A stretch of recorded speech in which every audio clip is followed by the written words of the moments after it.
And Ezra and Jeando are first two people here. We see that German and French flag. Jeando being a Chad in this community, an absolute destruction, as we saw last year, which is just a few days ago, with Marine Lord on his side. Jeando looked crazy. Now, let's see what he can do against Ezra, because Ezra also a quite high ranked player. Jeando should be the favorite to get out of here, though. But on 4 lakes, anything can happen.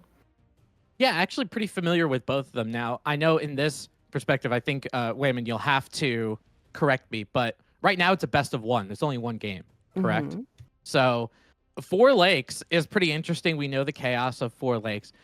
And I think it's interesting. Maybe Jeando is playing into his home nationality a little bit because he's going with French on 4 lakes. And the thing of it is, on 4 lakes, I remember I've done this personally where I have tried French and Jeanne d'Arc over and over and over again. And the reason why is because at the start of the new season, docks provided 10 pop space. So you didn't need to build a house. You would go over to get the dock, and you would get, you kind of save yourself on a little bit of tempo. You save yourself on 50 wood. The problem is, for Japan on the other side, their fishing boats, instead of 75 wood, are 45. Mm-hmm. So if you make 2 fishing boats, you're already ahead on 10 wood that the French is with a dock that, they didn't make the house. The math is following. Hopefully you guys, I could break out the notepad if you need to, but the fact of the matter is Japan ends up getting a little bit better tempo in terms of the wood economy for the fishing boats. That was something where it was like, oh, for French, you put the dock in, you can get the feudal age quicker, you get some knights, you can create some feudal age pressure. I think just for me personally, I'm only speaking anecdotal evidence. It didn't have that power for me. I don't know what your opinion is. No, I think with French, you don't feel like you have the right answer to dealing with what Japan usually has on offer early game. And I mean, with that, we see Shinobi. Shinobis are great at bringing the water battle to you, in your favor. Now, with Knights, I feel like there is a little bit of a snowball mechanic here, right? So if you do get that Knight out and it does cause a little bit of havoc, you're easily going to get by a little bit easier. Knights can actually deal with Shinobis pretty decently. And then you rotate that bad boy right into your opponent's base, interrupt that wood line that is usually not too close to the TC, and you can slow down that water eco. So I feel like French, it is really snowbally, but it is also not forgiving, because the moment you lose that Knight, you're in a lot of trouble. I just feel like Japan, the overall package they have, that is going to be a destruction. But guys, we're about to head in. I hope you guys are ready. Japan versus French. Something I did not expect to say today. I did not expect it either, Wham. Ezra123 playing in the color yellow as the Japanese on the northwestern part of your screen. Jeando will be his opponent for this pivotal best of 1 to further their placement in the qualification rounds, playing as the color red as the French down in the southeast. Now, obviously, they're going to go for their docks a little quickly. One of the things that, Wham, I want to talk about the Japanese a little bit as Jeando's getting that dock. And you can see once that dock is getting completed, you're going to see that pop space on the top right part of your screen. Boom! 20. We love it. Ezra's got to make a house. Uh-oh. But he will, with that farmhouse probably next to the berries. Well, for the Japanese, we talk about them on water just a little bit and how good they are with their fishing boat economy and, all that kind of stuff.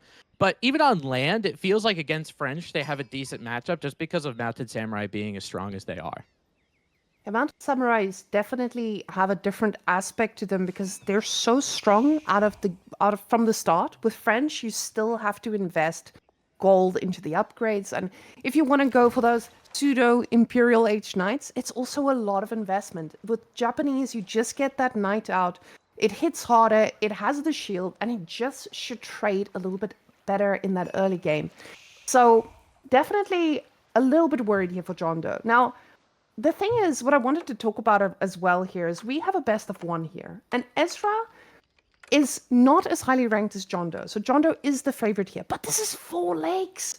And in a best of 1, honestly, anything can happen. I've lost to a platinum player in a best of 1. But in a best of 3, would I do the same?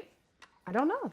I feel like the skill discrepancy, it can be a little bit wild. Just one snowballing mistake can change the outcome completely. So I think Jeando here, he needs to be careful. even though he's the favorite one here. With the matchup, though, I feel like Mr. Ezra here, he's feeling pretty good about his chances. And you know, you're exactly right about best of ones, Wayman, because the little RNG factors that go into an Age of Empires 4 game end up getting magnified just a little bit because you don't have the sample size to kind of even it out. So you could take a look at where some of these spawns are for both these players. The French player has their gold up in front. They have a deer pack if their water gets compromised. That is rather in front as well. So French might have a little bit of a problem if they have an issue. And we all know for Japan, because we alluded to the Shinobi just a little bit, there's an opportunity to create some serious damage, right? So hopefully with Ezra, he's going to be able to get his economy going, get himself to feudal age pretty quickly. Just because of Japan having the ability to have those cheaper fishing boats means they can get to feudal a little bit quicker than their opponents. But Jeando looks like he is going to be getting there a little bit sooner than Ezra. Ezra's sitting on about 200 food. He's still waiting for some of those fishing boats to pay off, whereas Jeando, it will be getting there very shortly. And I think this is exactly what French needs. They need to get that knight out first. You can see 8 on the age up 5 now, probably getting rerouted back onto where they need to be. But look at that loot. As Vodka is pointing out, that's going to be a healthy set of food going back to base. Now, I want to just point out to people here, I'm looking at Ezra's profile in AoE4 World as well. Ezra, 10 days ago, beat Core. Core, who qualified through ladder. He's been destroying people recently on the ladder. At the same time, he took down Dragovan on ladder. But one thing that I wanted to note here, what is very, very important to me, is the fact that Ezra plays French a lot. He knows the strength of French. And we see the Cocker Township, as expected, being dropped down. And this should mean that their timing is pretty similar, especially with that extra 1 on the age up. The scout knows what's cooking, and he's going to be ready for this. So Mr. Ezra with the cocker, let's see where that first Shinobi goes, because the shenanigans are about to start. Yeah, then it kind of begs the question if you want to add a little bit extra with that Koka Township, because we all know for Japan that power spike comes in castle, right? You get the floating gate, suspending that gate in midair, and then you end up putting your Yorishiro in the stable and get a bunch of mounted samurai. So, you know, is he looking to get some Shinobi just to make sure that he can stave off some French Royal Knights and then try to get up to castle? Or does he have the ability to get a little cheeky with it? I was kind of expecting for Japan to get more cheeky than they are already. The second dock is going on the western side of that pond that's relatively safe, but I was kind of expecting him to dock a pond of the French, because you get some Shinobi, you're able to sabotage it, you can have a bunch of stuff that comes into play, a bunch of shenanigans, and while I'm giving that introduction, Demu with a sweet rate of 741 people. Demu, thank you so much, and congratulations on the qualifications yesterday. Now we're going to see for today who ends up qualifying, and we have Ezra versus Jeando. The very first match of the day, guys. Buckle up. Keep your hands and feet inside the vehicle at all times, because we are giving you content for hours. And guys, you better be ready, because these games mean everything. And Jeando now, first man who gets to click on the military ship coming on out. Now, this is going to be very important for French, because you know that Shinobi is on the way to your dock. Now, let's see if we can get eyes on that bad boy going there. We see Ezra keeping an eye on that dock. He knows where he needs to go. Shinobi on the other side, though, he's trying to sneak right in. Let's see where the man puts his feet down. There's a second knight in the queue already. So we can see this knight is being used a little bit defensively as he is still in the base. The Shinobi plotting behind a tree, slowly moving. He goes in. He spots the dock. Villager just minding his own business, fishing a little bit far out, knowing that these ninjas are coming towards your side of the field. Now, the knights, they should be able to take this out, and he did not sabotage the dock. Shinobi goes down. But I want you guys to notice what's going on Ezra's side. The man actually says, I'm thinking about going castle anyway, because we see he does have a few more on gold there. And that's a tower. That is definitely something telling us this man is cooking his own little knights soon enough. Not contesting the water too hard. We do see he does make one military ship right now. Jeando getting a second one as well, but with 3 knights on the field, Ezra needs to be careful not to lose anything, because those charges hit hard. You know, this is kind of an interesting play from Ezra, as you kind of expect the Japanese to get a little bit cheeky because of the Shinobi, but he got his free Shinobi, and we saw it ended up going down. He just queued a second one, but that was pretty much it. You know, I kind of expected if he was going to do some kind of shenanigans, maybe he would have the opportunity. But Jeando trying to get a little sneaky dock on the northern side. You saw that villager come up there. Could be an opportunity to get a dock there. But I think Ezra, based on the north side of your screen, I think he did spot out that dock. And it ends up getting taken down as you see that wonderful picture by Vodka, making us look so damn good up here. That villager goes down, and the dock will not be there. Jeando has to put a tower up just to kind of get a little bit of safety, but now we're going to see, I think we're going to see this game turn a little bit, Whammon, because Ezra's got about a couple hundred gold in order to get to castle. All he has to do is stave off these next couple minutes, and he might be home free. And we can see Jeando has invested in upgrades as well. He's decided, okay, we're going to have a feudal fight here. This is water. This is usually how this turns in essence. And Jeando, he is planning the feudal game. He now is making sure that he still has a lot of wood income, but if you get all that control on the water, it's great and all. Losing a few villages here, really big pickup though, 2 going down, a 3rd might go down as well. He finds a little spot and he gets on out, but these knights are taking so much damage, and that's the problem. Yes, you took out these vills. You might even lose your 2nd knight, and we see another sneaky dock. You might even get control of the water. But what are you going to do against those mounted samurais? They are going to be able to take on quite a bit of these knights. And I'm a little bit worried here for Jeando. He does have the wood to be able to, you know, get a little barracks, make a few spearmen, but mounted samurai, once they start going, floating gate being popped down now, we're about to see that gate floating right into his base. And Jeando, he has his eyes set on the water, though. He wants to get that control back. And Ezra, he's doubling down on another military ship. We'll see which side of the lake he gets it. He probably has seen that dock, but the stable is also queued up. Yes, the junk getting ready. But let's see if the Jeando can prevail with water control. Now, he's going to need to get water control on both sides to actually make this count, because those mounted samurai, there's a lot of resources for them. There's going to be 3 popping out in no time. We see the stable getting finished now. Floating gate. He's ready.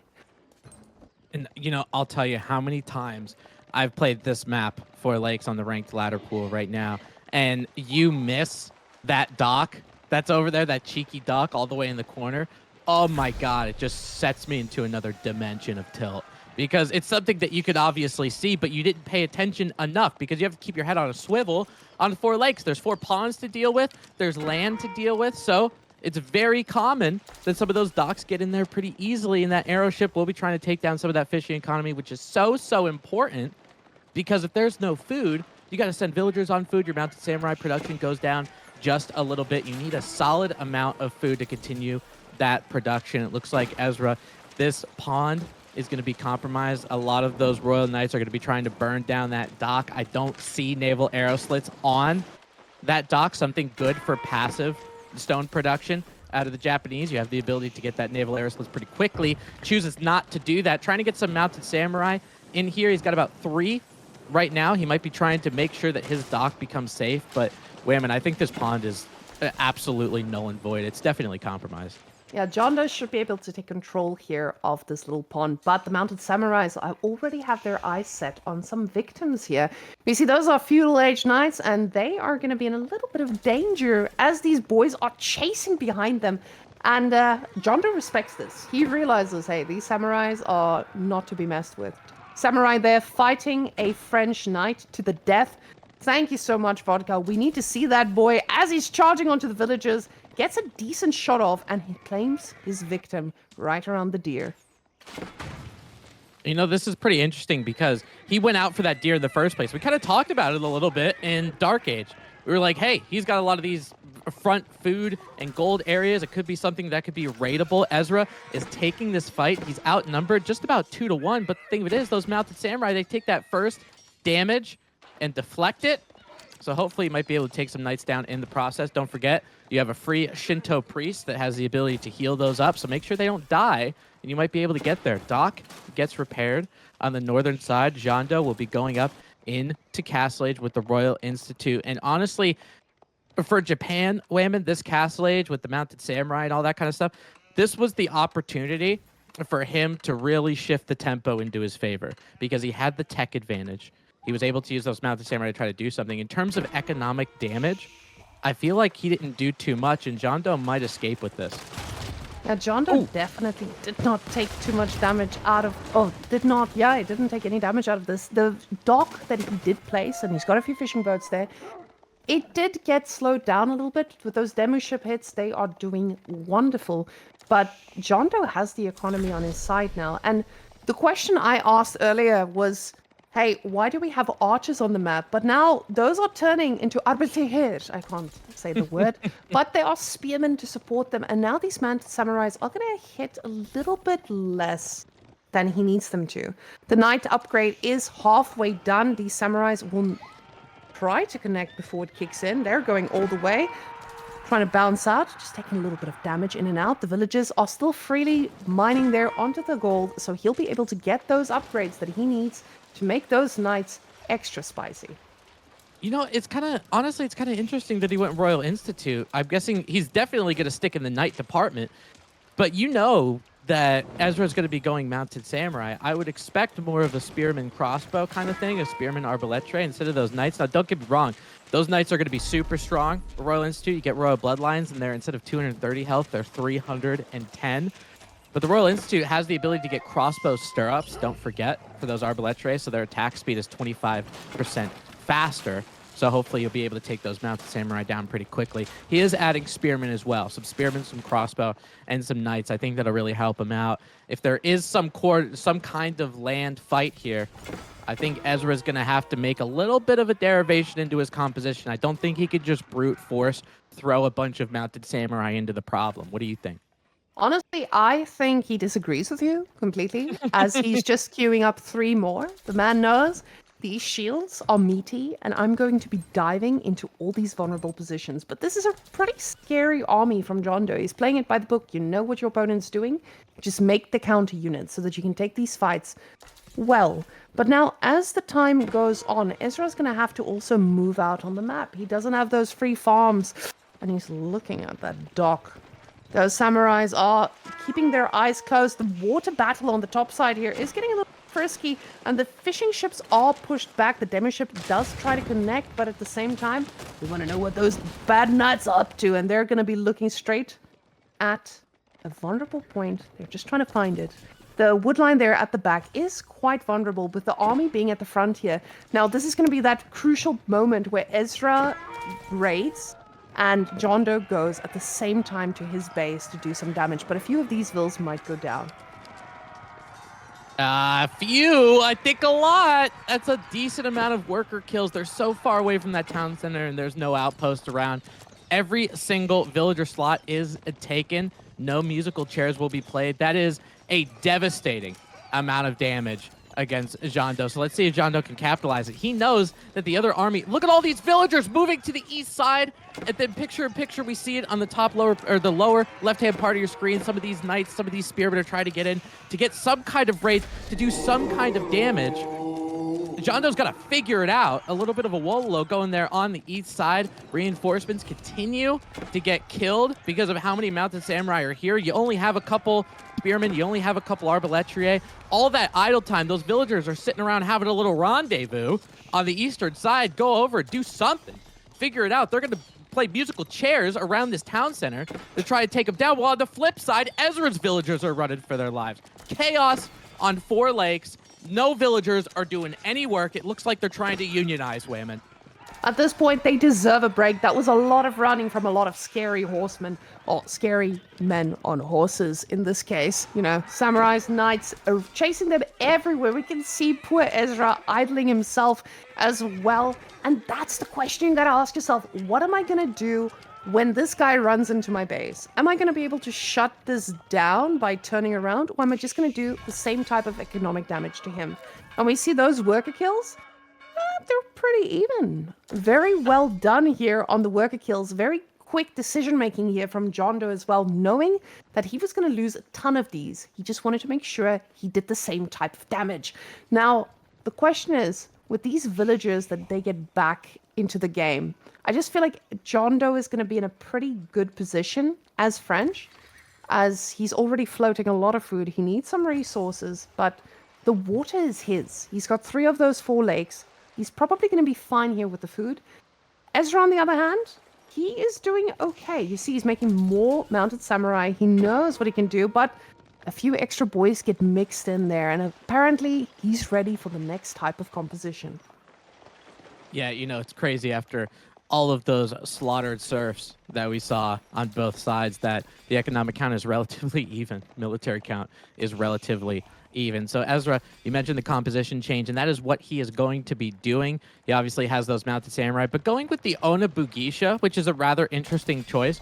Obviously, they're going to do very well against spearmen. Based on the amount of damage that they do and the attack speed that they do, they could rip a spearman apart. Issue is with those Arbaletrier, with that Gambeson's technology that I would assume Jeando has, you get 5 melee armor just given to your Arbaletrier. And Vodka, can you click on one of those crossbowmen just to see of Jeando's side? He does not have that. You should get that, especially against the Oda Bugisha, because it means that they're going to be doing maybe 2-3 damage every hit, and it's going to take a while. Now, there's no bonus damage. Obviously, we're not having regular archers here. We just see crossbowmen. Knights might be a good enough shield to try to take that down. I'm a little questioning the Ona Bugisha choice. We'll see how it plays out. Bugisha definitely provides a different level of response that you need, especially in those numbers. When you are dealing with them, of course they get countered by archers, but when you have that many, archers even struggle with them because they fly right on top of you. They're fast, just like the samurai. Now you have 2 very mobile units, and when you look at French crossbows, they just don't... I just don't know if they're going to be able to deal with these bad boys in these numbers because they're just being supported here by spearmen. The knight count is very low here from Jeando, and Ezra is looking at another raid, but keep in mind now, these are just the samurai. He's still got an army at home, so if the counterattack comes, probably going to be pretty much okay. Yeah, and I think based on the chaos that we've seen out of both, maybe they just bypass their armies altogether. Just go ahead and start taking down other stuff. That dock on the eastern side is going to be trying to take down by those mounted samurai, and obviously Jeando's going to have something to say about it with his very anti-mounted samurai composition. The spearmen and the Arbaletre will be able to do some good damage. That thing's got to back up. That dock is burning. On the flip side, Ezra, Vodka just showed us just a little bit as those mounted samurai start to run in the opposite direction, that he's going for a second town center to try to get that economic count a little bit equalized. Obviously, you know, French, they still have that same land bonus of increased villager production out of the town center. So we'll see if those Ona Bugisha are going to have a ability to do that. But my God, I mean, I might have questioned the Ona Bugisha a little bit before, but now he's got like 30 of them. So maybe with how many that he has, maybe it's good. Hey, he's going to be slicing and dicing anything that comes his way. Look at how fast they're running. They're barely making it look like they don't have horses under them. Those guys catching up to the knights, doing pretty well here, and more arriving. Just to slice and dice, we see him also getting melee defense. That's how you know you've gotten all the upgrades, and he's just looking for more. Look at these knights go down. Very expensive, and even though Jeando is ahead with army here, this is not an easy composition to defeat, because a lot of those are spearmen, and they're going to get taken out pretty quickly by these slicey dicey boys running right at them. The tower does get all the attention. The Arbaletriers looking scary, but now these boys are closing in. Look at how they're just slicing through that whole army. The mounted samurai getting on top. They don't even care about the spearmen. They're just going to go right through them. The army count's still looking in the favor of Jeando, but we can see that number is changing very quickly. The tower supporting as well here. And that superior army right now running right over Jeando. We can see the army value now in the favor of Ezra. And Jeando might realize that he has overextended just a little bit here. And that's kind of the thing. All he needed to do was to slice through the spearmen, and that's exactly what the Ona Bugisha ended up doing. These Arbaletre are obviously going to be able to kite. They're going to be tanky. Those Ona Bugisha hits, but Ezra's trying to get a little bit of a surround. Those Bugisha are trying to play a horseman role, but no bonus damage here. You can see, because of Gambeson's, how much tankier those Arbaletre actually are. Those Royal Knights are actually going to go down rather quickly, even though they are pseudo-imperial. Oh, no, but he didn't get Royal Bloodlines at all. There's no Royal Bloodlines from Jeando. He's at 230 health knights.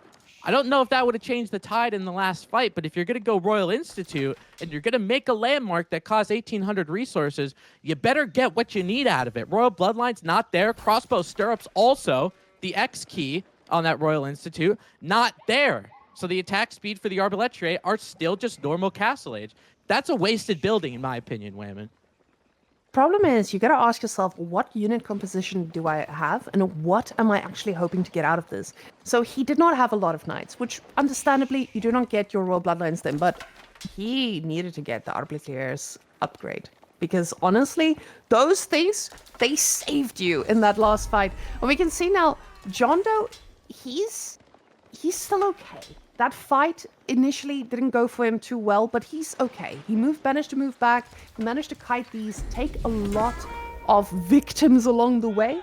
And keeping in mind, he has that extra leg. Ezra now, with that extra TC, is going to be able to catch up in villages, but this is still going to be a tough game for either player here, depending on how they respond to this composition now. The Arbaletier, as you can see, they are still being made. So I really hope to see that upgrade as well. That building needs to be used, and we need it now, because when we get it to Imp, that is not going to matter, and you're going to wish you had that guild hall. Well, the thing is, I think there's a little bit of miss macro out of Jeando's side, because I get that his composition is very food heavy with Spearman, Arbaletier, and Royal Knights. Believe me, I do. But because you have 3 pawns, you have the ability to get a massive gold economy because you don't have to spend villagers on food. You can put them on gold instead. So when you go up with that Royal Institute, holy farm, when you go up on the Royal Institute, you need a lot of gold to get all of those upgrades. Usually, by the time you hit Royal Institute, by the time it gets completed, it's nice to have about 1,000 gold because it's 490 for Royal Bloodlines. Crossbow Stirrups are expensive. The Knight upgrade is expensive. All of that stuff, and plus your Blacksmith upgrades, of course, too. So you need a lot of gold. Jeando hasn't really had that. I see him using a market just a little bit, maybe, to get a little bit of that gold. He's got a lot of units in the queue. I just wish with all of these units, they were more effective than they actually are, because he's continuing to go into Spearmen. He's adding some men-at-arms as well, where Ezra's going basically full military in the form of infantry. We're going to see if those Arbaletier are going to be able to do something as the big battle takes place. Onabugisha looks like they wanted to take a fight, and those Spearmen did too, but they're going to back up. A lot of Japanese losses and military count heavily into Jeando's favor, and I think mostly, Wayman, that's because Ezra went with that second town center and a whole metric ton of farms. The farms definitely slow you down, and we can see that. He had to invest so much into getting that done, but look at Ezra, still raiding on the other side. Also probably why he didn't want to take that fight, knowing that he has his units split a little bit around the map. Now, these boys do get a few villages along the way, but the thing is, this is still expensive, and they did idle Jeando's army because that's exactly what Ezra wants. That's exactly what he needs. He needs idle time. He needs to get as much time as he can to catch up with that French economy. Knowing that you have that one-legged disadvantage, knowing you have your second T, your farm transition going, you need to think about, how am I going to keep this French occupied so I can actually make it to the late game? Now, we did see him upgrading his TC significantly just to get that farming boost, but also to provide a level of defense. And I really hope that this defense is going to be enough. This knight chasing away the whole horse army, and now the boys are looking for some victims, and honestly, those knights are really scary. They should be able to get some. Oof, 2 going down instantly. Yeah, for Ezra, this is put up or shut up time as we see some of these Spearmen trying to get in their Royal Knights.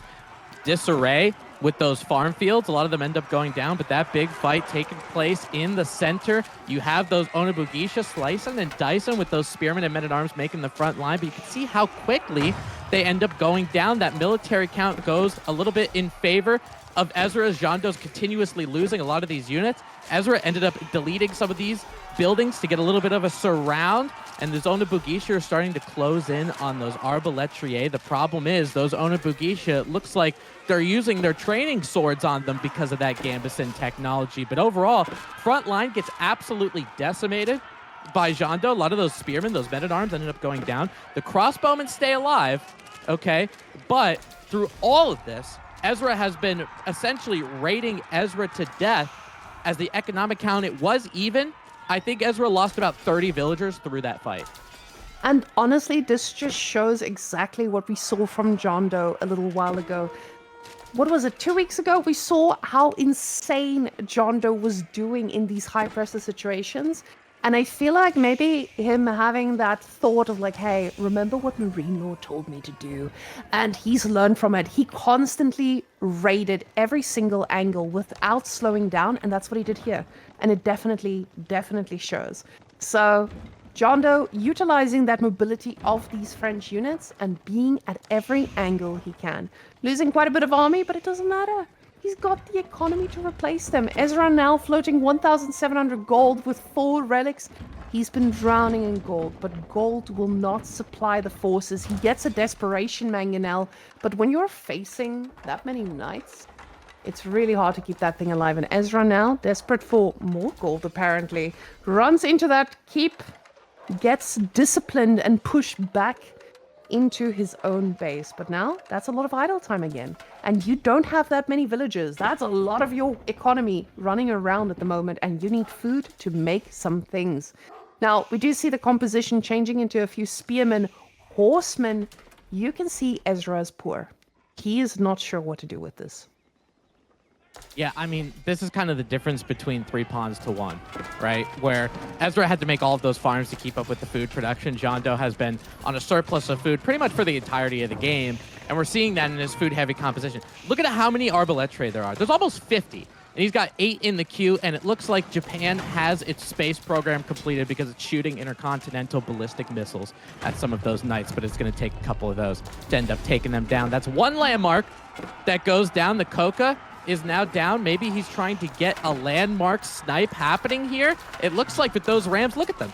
It looks like they were starting to target the town center. Now they're trying to target the house. We have some mangonels in the back for Ezra, and it looks like he's trying to get a little bit of a siege superiority here, but those arbaletre are staggered enough. Those mangonels are still of the castellade variety, no adjustable crossbars, so they're not going to be doing that much of a range of damage. You saw those mangonels, they only took down about 4 or 5 arbaletre. Frontline for Ezra ends up getting completely wiped out. These arbaletre are pretty much safe throughout all of it. Onabugisha, Spearman, Bannerman, it doesn't matter. There's too many of these things, and they're going to end up going down rather quickly. And the problem is, for Ezra, is that Jeando can continuously reproduce this army.